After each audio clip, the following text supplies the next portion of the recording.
Frank Reynolds Architects was established in 1996, originally as part of the BPM Group, and together we provided consultancy services to the construction industry. In 2009, we became an independent practice focused on providing architectural services in the residential and commercial sectors.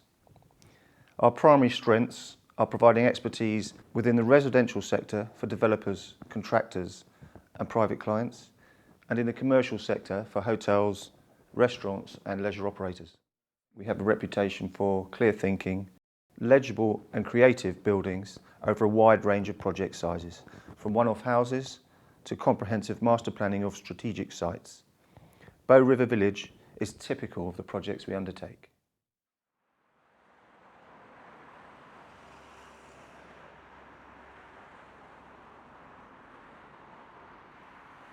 What attracted us to the site initially, even though it was quite a hostile environment with lots of issues to do with the road and traffic and the other existing uses at the time, it's very close to public transport, very easy to get into London, and also whilst one side of the site is very noisy with poor air quality, the other side next to the river is a very tranquil place.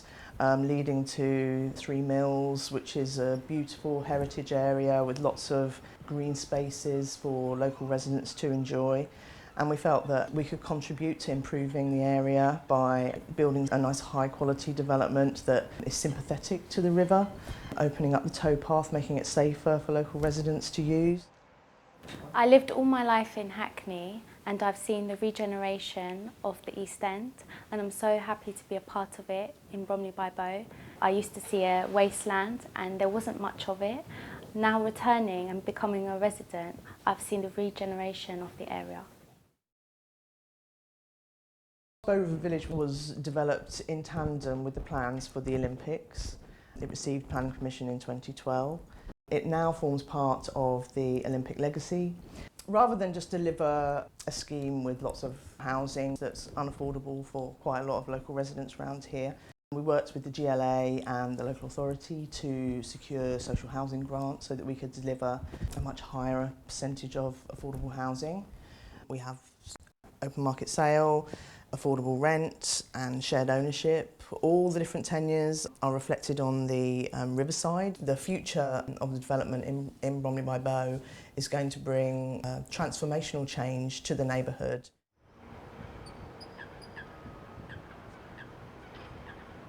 Frank Reynolds Architects were brought on board to completely design phase one in terms of the configuration of the buildings, the statutory and technical compliance, and in terms of selecting materials and meeting the standards of Southern Housing Group. One of the delights on the projects has been working closely with Southern Housing Group and with Higgins, and with Frank Reynolds Architects as a tripartite team to bring out a real quality in the internal and external environment on the project. So you get three teams working together with one end goal in mind, which is about the quality of the internal environment, about the appropriateness and quality of the architecture, and about the quality of the execution. So the architecture of the buildings are derived from a very simple wharf-side architecture, heavy brick facades with clean, deep punched reveals, simple fenestration, and then that's crowned by a pavilion of zinc at roof level, which works really nicely, and in particular the way it reflects the sky and the way it disappears into the sky, I think works particularly well here. One of the things that struck me about the site actually was when I went down on my own to see the site team shortly before we finished.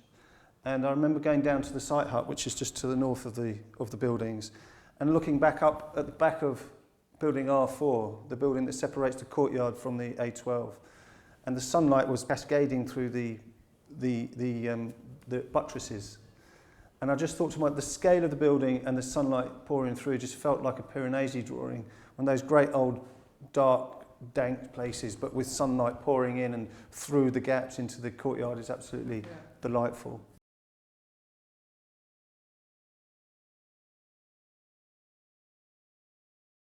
With the project, what delighted us, which was probably unexpected at the time, was the amount of focus it had from the local community. Obviously, a lot of work had gone on at Olympic Park with Stratford and the whole scenes around the Olympics. And this was on the periphery, but there was a lot of interest from locals, particularly with what we're doing to the canal side works and the courtyards. I think when people have walked around, they've been surprised at how spacious it feels within the buildings, because there seems to be a lot of bulk on the outside, but when you get into the core of it, then you do feel it's spacious, it's airy, and then you go through to the back and you walk along the canal side and with the trees and the footpath, it's a sense of openness.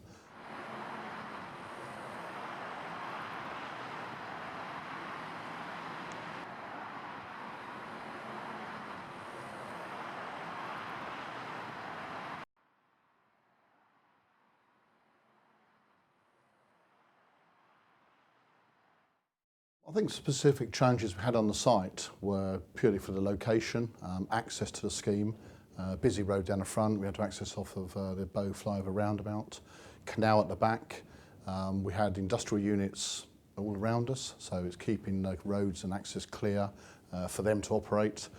We also had Tesco's just around the corner as well, so lots of shoppers going in there. So the way we used traffic marshals, delivery slots and times like that all worked really well. I think the canal at the back as well was also interesting because we had to have water safety, liaising with Waterways and the Canals Trust. When you're building, you don't often have to have a boat in the canal, but we had to have a manned boat, dinghy and lifeguards whenever we were doing work near that canal side. So that was another challenge we had to overcome.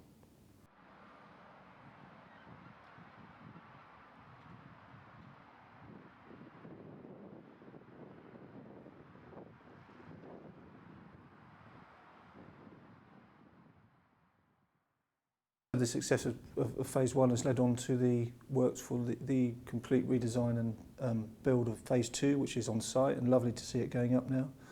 And we're working on hopefully Phase 3, which is the sites up towards the Bow flyover, which we hope to be starting the development of a planning scheme on in the coming weeks. What we really liked about the project was the potential for the number of phases to create a whole new urban quarter. And the new community which is established here is the sort of first anchor for a community really in the area. There's been nobody living on this site historically. Most wonderful things about the development and the buildings here and the community have moved in is that they bring a new life and a new heart and a new centre for this and a new use for this piece of land.